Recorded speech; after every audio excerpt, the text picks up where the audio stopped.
Hello everybody, good evening and welcome to the United Stand. I'm Mark Goldbridge and this is your latest Manchester United news. And the first thing I want to say is apologies for being a little bit late, which is not unusual for me, but actually there's a big reason for it. John Murtough has been pictured in Barcelona today holding talks with Barcelona.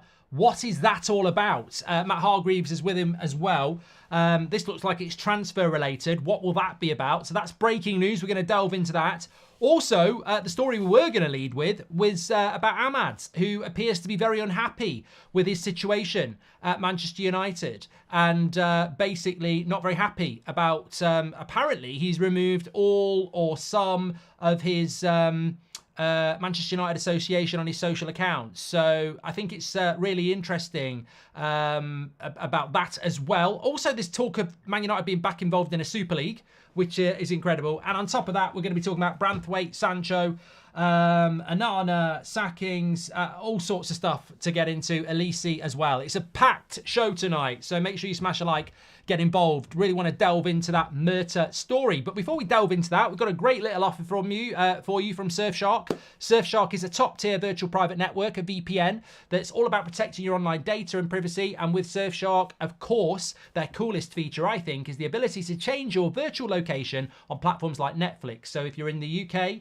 and you want to log into an American Netflix, you can just change your location to New York, and there you go. That's how it works. Surfshark isn't just a VPN as well. It offers the Surfshark One Suite, a comprehensive set of tools that to protect your digital life. This includes alerts for private and ad-free browsing, antivirus for real-time protection and malware, and you can use it simultaneously on your phone and on your laptop across many other things that it's compatible with, like Android, iOS, Linux, and everything. You get the picture. And also, they've got a great little thing for you. Use the code UNITEDSTAND for an extra 3 months at that link in the description or by scanning the QR code next to me. A fantastic little bit of offer, and that's right, you get premium digital protection for even longer at no additional cost. Check it out with Surfshark, links in the description or scan the QR code. Thank you very much to Surfshark. If you haven't checked out a virtual private network before, give it a go, and if you have, move to Surfshark. Check it out. Right, let's get over to this breaking story, which is about, Ginger Red 68 says, Murtough off again, earning his air miles to Barcelona. I think this is really interesting. I think it's really, really interesting. I want to talk about the AMAD thing because I actually think that that two wrongs don't make a right here. And I really like AMAD, and I think it's really unfortunate what's happened if this is another public issue for Manchester United. But we'll talk about that in a moment, because I think what supersedes that tonight, and I'd love to get your thoughts, are why is John Murtough in Barcelona holding talks with Deco? It's obviously transfer related. What is this all about? Hot on the heels of Fabrizio Romano this afternoon saying that, look, it's not been decided yet, but Mason Greenwood looks likely to be sold. I think this could be a really exciting deal all the way round. I really do. We need to raise cash. And the fact that Barcelona have been linked to Mason Greenwood, I feel that this is to do with Mason Greenwood. Look, it could be Frankie de Jong again. It could be Frankie de Jong. It could be something that we're not even aware about. But I think you can say absolutely with total certainty that this is transfer related. And therefore Manchester United are looking to do a deal with Barcelona. And I've got to say, on a level here, I saw an article today about sympathy around John Murtough because, you know, he's had to do things that he wasn't actually recruited to do when he came in 2014. All reports on John Murtough are that he's a nice guy. My personal feeling is that he's incompetent at what he does, but that doesn't mean he can't be a nice guy as well. But where I'm really positive about here is that maybe, you know, we don't have a director of football yet. So maybe a bit of direction from people who know what they're doing, i.e. Barada and stuff. John, get yourself over to Barcelona. There's a meeting with Deco to sort this deal out. I mean, I don't think he's completely useless. He might be incompetent, but I don't think he's completely useless. And when was the last time, some people are saying it could be AMAD to Barcelona, could be Rashford to Barcelona, says Warren G. I doubt that. But I think what's really interesting is that we're doing it in mid-March. When he was pictured in Turin, it was July. When he was pictured in Barcelona for De Jong, it was June. This is in mid-March. where John Murtough is having a chat with Barcelona. And the one thing that we need to be this season and this summer is quick and efficient. And this is the sort of thing that I think, well, I will, and I think hopefully you will get behind and say, whatever our uncertainty is about the future and whether Ineos are going to be good or bad, these are the things that will make us go, this is new, this is different. And we've seen that with the appointment of Barada and how quick it was and how, high profile it was. But the fact that we're in Barcelona in March having a conversation about a transfer, whatever it is positive. Now, I think it's to do with Mason Greenwood. And if we're doing that conversation now, look, I know some of you don't want to sell him, and I know a lot of you do want to sell him.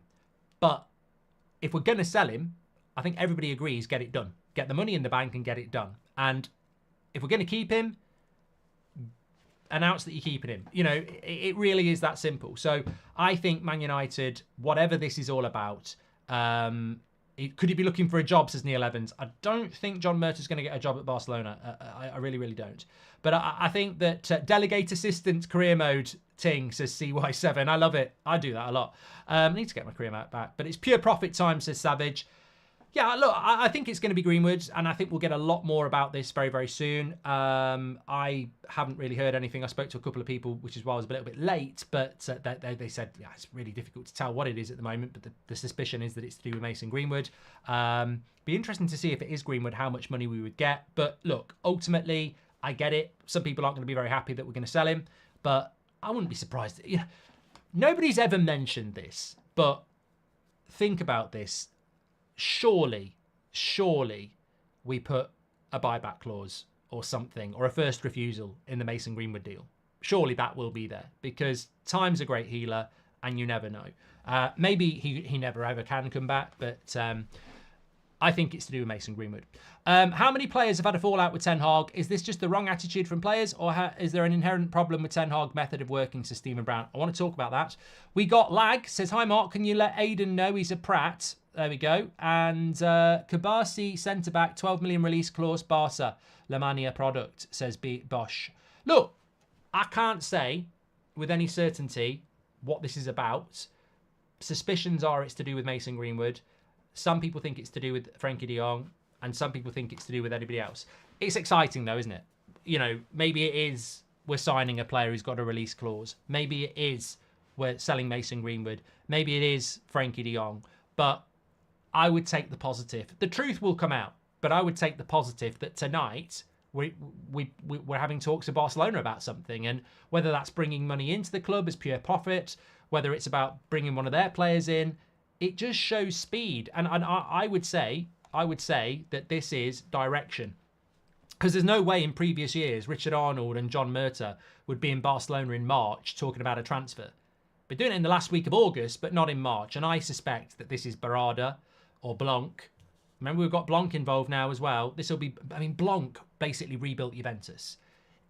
Would have numerous contacts and a great reputation in Europe.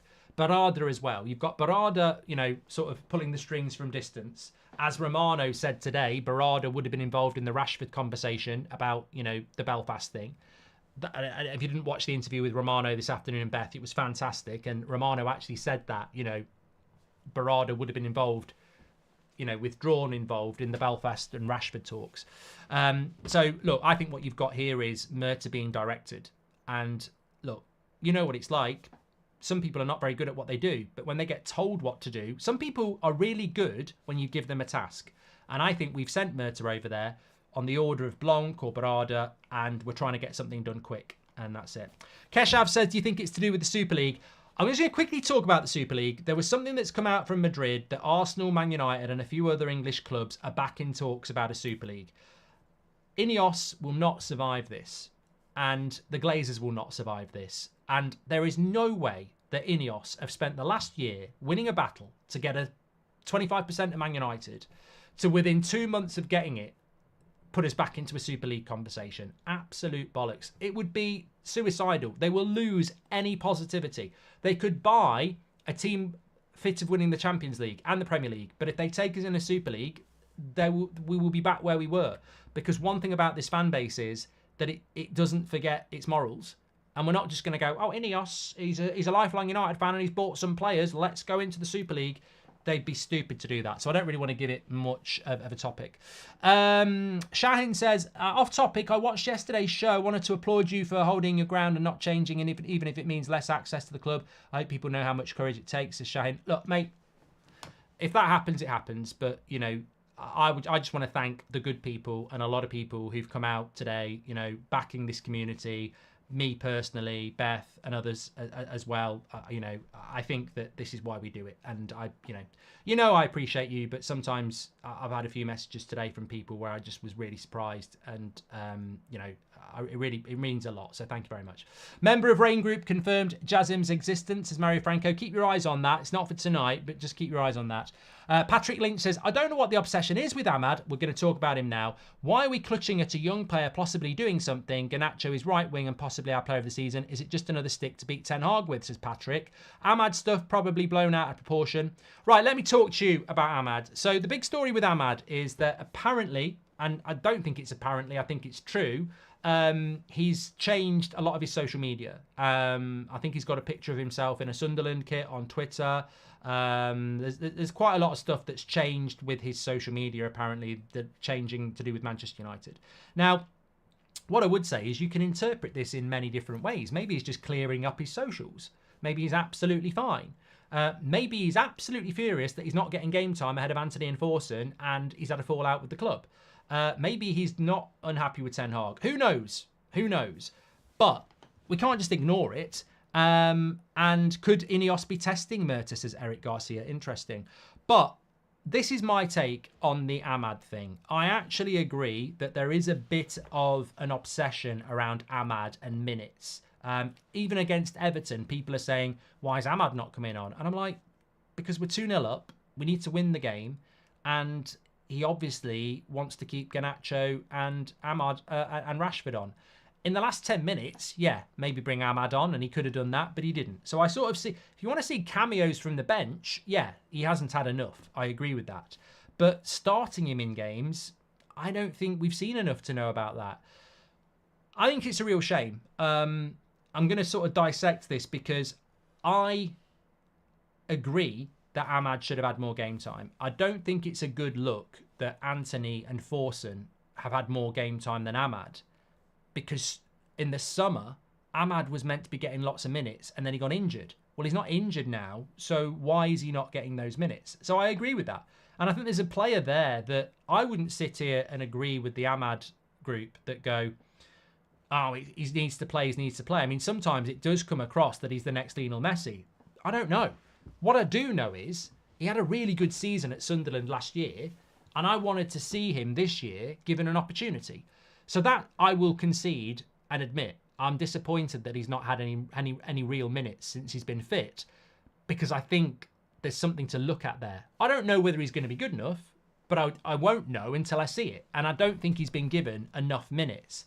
Now, people will say, well, you know, it's got to be in the right circumstances, but we've seen Forson start, who is younger and not done it in the Championship. So it is a little bit confusing about that. So first and foremost, I like Amad as a player, and I wish we'd seen a little bit more of him.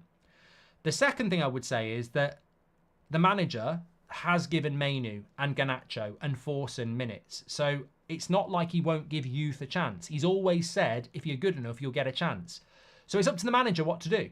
And if the manager isn't picking him, there must be a reason for it, because he didn't let him go on loan in January. And in the summer, he was talking about giving him a big chance this year. So he clearly wants to give him minutes, but for some reason he isn't, and we don't know what that is. I would like to see him get given some minutes. I really, really would. But I'm a little bit, reluctant to start saying Ten Hag's fallen out with another player, it's Ten Hag's fault, because we don't know what's going on. We just don't know. What I think is really sad is that it's never right to make it public. It's never right.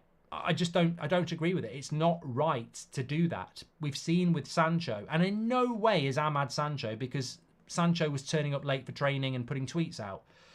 But Amad did like a tweet not long ago about he should have gone on loan in January, and now he's doing something else with his socials.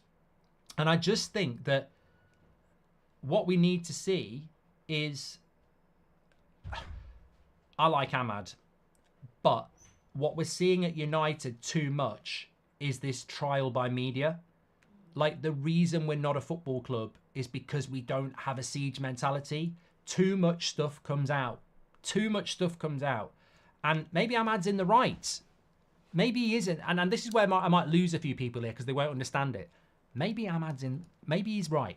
Maybe he should be getting more minutes. Maybe he's training really, really well, better than Anthony, better than Thorson, and he should be getting minutes. And maybe he's really pissed off about it.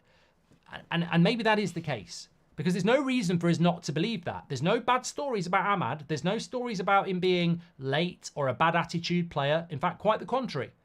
So maybe he is training really well. And maybe he is being really patient. But where he's gone wrong here potentially is by putting it out there publicly, you're not just doing it to stir up trouble for the manager, but you're also exposing yourself as being somebody that's not disciplined and hasn't got your team's back, because you're not just causing the problem for Ten Hag, you're causing the problem for us, you're causing the problem for Johnny Evans, Casemiro, Bruno Fernandes. You know, you're causing more trouble for a team that's had a lot of trouble this season, and I disagree with it. And some people will disagree with me on that because they'll go, well, he's got every right to do that. But ultimately, it just damages Manchester United. So I hope that that's not the case, because my advice to AMAD would be, I think most of us have got your back. You know, we want to see you get minutes. And if you're not getting minutes and you feel you deserve them, the best thing to do is stay off social media. Don't make it about social media. Keep your head down. It's March. And in the summer, leave. And, you know, just keep... Because all it does really is it provokes a reaction where some people are like, go on, AMAD, cook this bold fraud. That's what I've seen on social media. I don't agree with that. But then you've got people like myself that go, I really like AMAD. I'd like to get him minutes, but I really don't like the issues being put out on social media because it's just more embarrassment for the football club, and more issues for the football club, and more of a pile-on for the football club at a time when we're going to play Liverpool at the weekend. So I just think it's unfortunate. And yet again, they are only young players. And I just think it's a little bit misguided to start, you know, making it about social media. Knock on the door of Ten Hag. Ask him why you're not playing football. And if he says you're not playing football because I don't think you're better than Anthony and Thorson, there's my transfer request. I want to leave in the summer.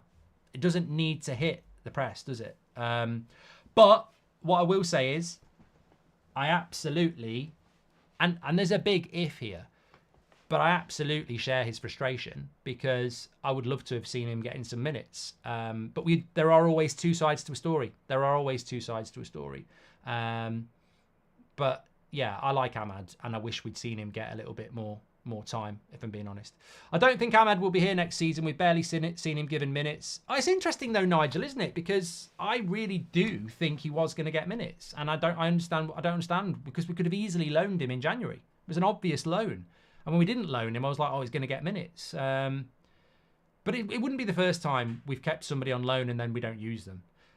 J. Dots gifted 5 memberships. Absolute legend. If he's ready to play more, he would play more, says Florian.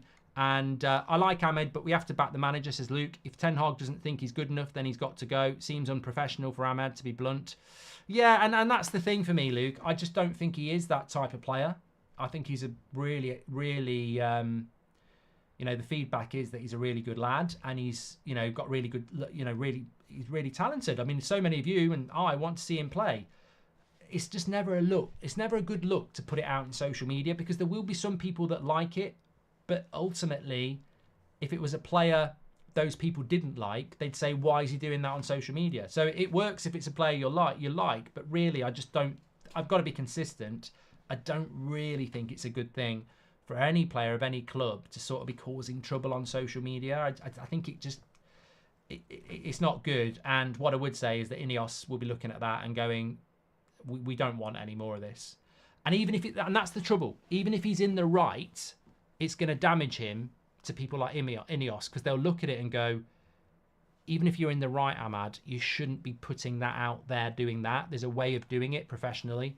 And that's, look, we're going down an avenue that we don't even know.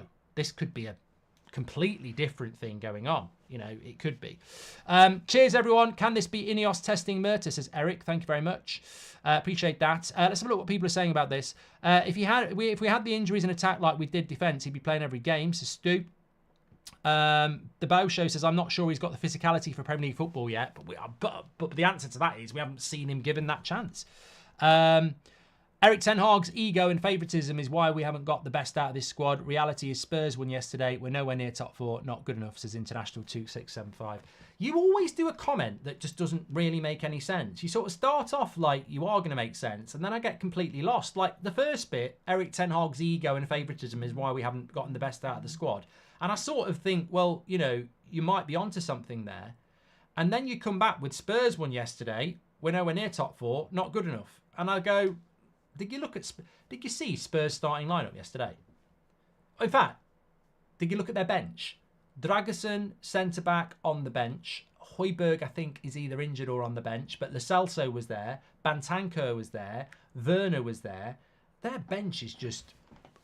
Their bench has got 4 or 5 players that would start for us. I'm not surprised Spurs are ahead of us. But look, yeah, good start. But I don't think comparing us to Spurs is where we're at. We've had a ridiculous season of injuries, and the problem with this squad is that it's just not equipped for the problems that we've had. We've got no left back. We've got no striker. When Martinez is injured, we have to play a completely different way.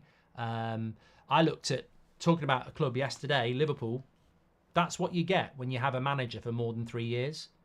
Like, you've got a manager in Jurgen Klopp at Liverpool who every young player has been brought through in his identity of the club, and every signing on that bench or in the first team are his signings.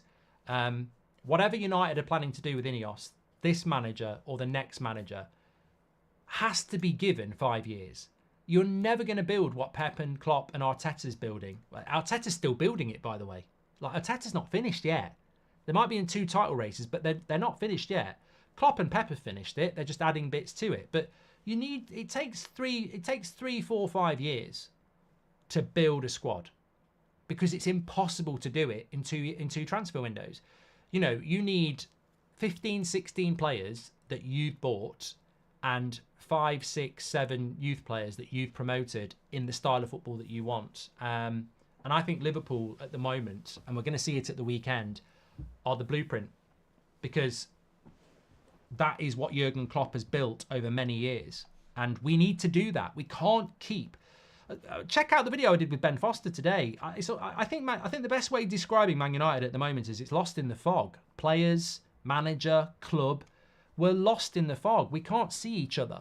We can't see the plan. And I think when you look at United at the moment, it's like lots of different jigsaw pieces on the pitch that don't make a picture. But when you look at Liverpool or Man City or Arsenal or Spurs at the moment, you can see the picture, because they're all bits of the jigsaw that fit together to make the picture.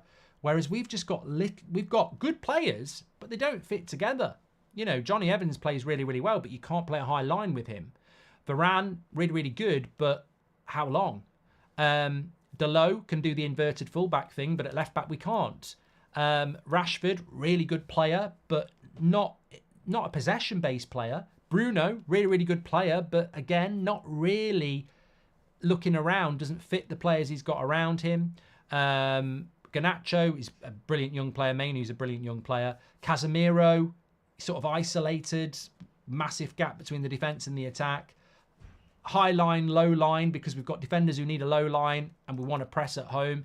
It's just, it is like a disjointed jigsaw. And look, I don't think it's, I think we're a long way off. Whatever we're gonna do, we've got to give a manager 4 or 5 years. That we've got to, whether it's this manager or the next manager, we've got to give them 4 or 5 years, because if we change Ten Hag and we bring the next manager in, I guarantee you the timeline's going to come less and less. It's like what happens at Chelsea. Mourinho got nearly 3 years. Oli got nearly 3 years. Ten Hag is going to get 2 years. So what's the next manager going to get? 18 months? We need to be opening that gap, not narrowing it down, because the more you change the manager, the more impatient the fan base become. Patience is something we need to instill into this leadership team, because It doesn't work straight away with some managers. And it takes years. And with every new manager that you recruit, the longer it takes, because there's more piled of players from other managers to get rid of, which is why the clear out's so important. Latter part of my post is the consequences international. Ramadan Mubarak going to United and Liverpool game. So excited as I should. Yeah, Liverpool at the end of the week is going to be really interesting. We're not ready for top four. Squad is imbalanced because of rotation. This season is the symptom of years of mismanagement, says Florian. Sean says that Amad's dribbling has been phenomenal, but I don't know much on his pressing. What is your opinion on Amad's pressing? Well, I don't know, because I haven't seen it. I mean, this is what I mean. I really like Amad. I want to see him getting some minutes. But I can't subscribe to what some people say that Amad should be starting, because how can they know? What, based on what he did for Sunderland in the Championship? Nobody knows. He's a big unknown. And that's why, in a way, I have to trust the coaches, because maybe something's not quite right with his readiness to play for Man United. Because people are talking like Amad's the second coming, but they haven't even seen him play in the Premier League. What is he like at pressing? What is his physicality? What is his fitness? What is his ability? We all know he's got talent, but we can't all say he should be starting because we just don't know. I want to see him getting some minutes. I do want to see him getting some minutes, but I don't know whether he's good enough or not, because I haven't seen him in the Premier League. 5 years have regressed, then so you want us relegated, says Boss.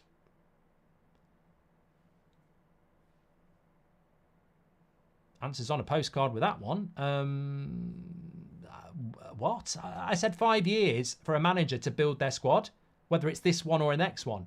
I didn't say anything about regression. Don't know what that's all about. Well, look, hopefully there'll be some clarity about Amad, and hopefully we'll get some clarity about the Barcelona story as well. Just wanted to go through some other stuff as well. Obviously, Beth interviewed Fabrizio earlier. I'll tell you what, I loved the video with Ben Foster today as well. I'm really enjoying sort of getting some insight as to what it's like in the dressing room. And look, I sort of suspected it, but what he was talking about is that, you know, the dressing room is not the dressing room of 10, 20 years ago, where, you know, there's a lot of communication and everybody's sort of in a huddle. The modern dressing room is a bit like this, heads down on your phones, you know, agents and, you know, isolation, etc. And I think that explains a lot at United, really, doesn't it? I think we have a dressing room that just, you know, you can see it on the pitch.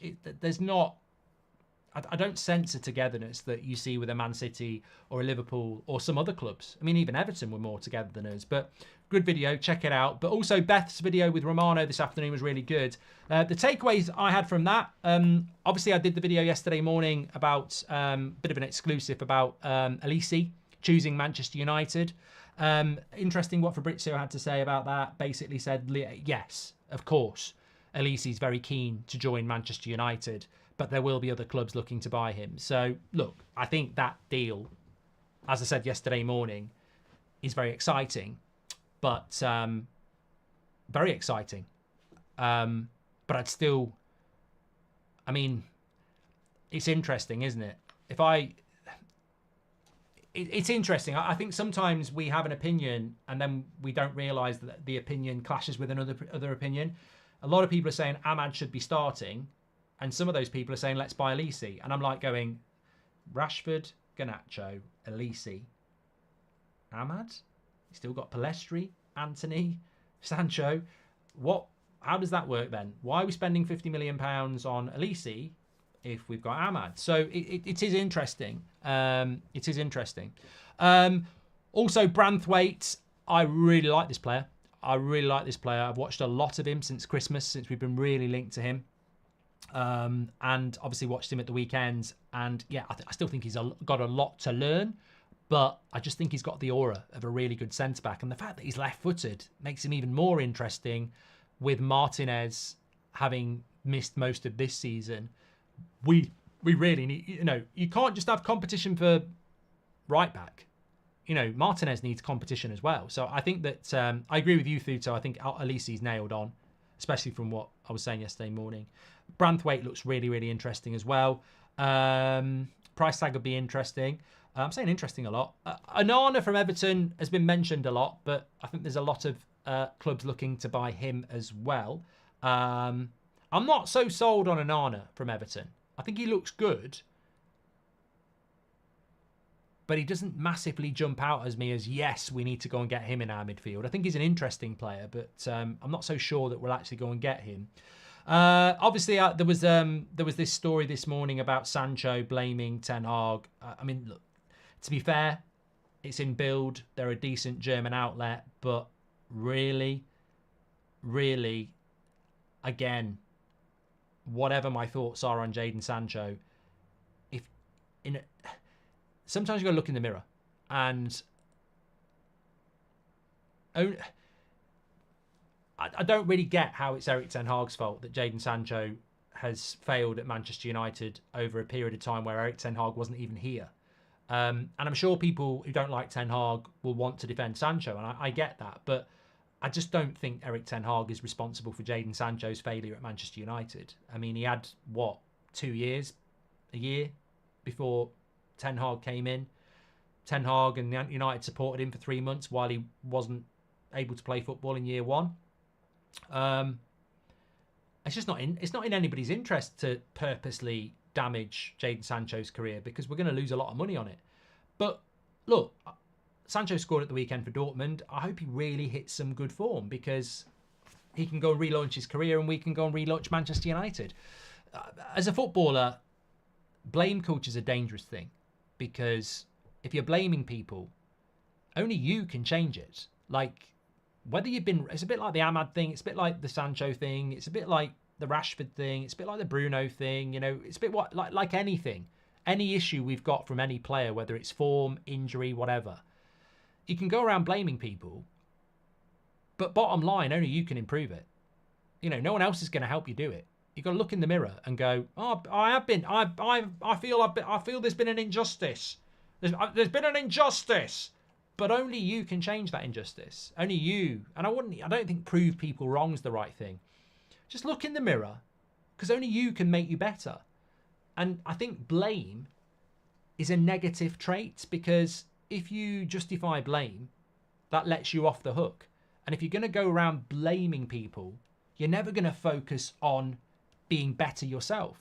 So, look, I just want Jadon Sancho to just start playing good football, and then he can move on and build his career elsewhere. Everton have always had good centre-backs. We need to get Branthwaite done. He reminds me of a young John Stones. We don't need an Arna, says Stephen Brown. Luke says, fans aren't patient enough to complete a rebuild under a manager. Can't let the players win every time. Ten Hag have get Sancho every opportunity. I think this is a great point by Luke. This is a great point by Luke, because what you've got is that I think it's very hard for the modern football fan, Man United, Arsenal, whoever, to be patient. Social media is impatient, and we know that. But what I will say is that if we clear out in the summer, no matter who the manager is next season, whether it's Ten Hag or a new one, then that helps them. Because if a new manager comes in and doesn't clear out, we are already frustrated with a lot of those players. And the new manager comes in and goes, I want to see what they're like for me. But we as fans, we already know what they're like. So we will be less patient with the manager, because we're like, you've kept players that you shouldn't keep. If we clear out in the summer, then that clear out's done, and you're starting with a fresh start, really. Whatever happens with the manager, we need to clear out a lot of players in the summer, because we can't go into next season with most of these players still here, because that will damage the new manager, whether they realise it or not. It damaged Ten Hag. Like Ten Hag, that summer, Rangnick said open heart surgery, and it didn't happen because Ten Hag came in, like lots of managers do, and goes, I don't want to sell all these players because I want to go on tour with them and see what they're on about. And then you end up keeping them for the year. And then we didn't clear them out last year, so they're still here now. And that ends up damaging you, because Ten Hag is using players that really should have been got rid of 18 months ago. This is coming in. Let me just have a check this. Apparently, Manchester Evening News are saying that the John Murtough trip to Barcelona was just a routine meeting on Monday to meet sporting directors and agents to understand the transfer market ahead of the summer window.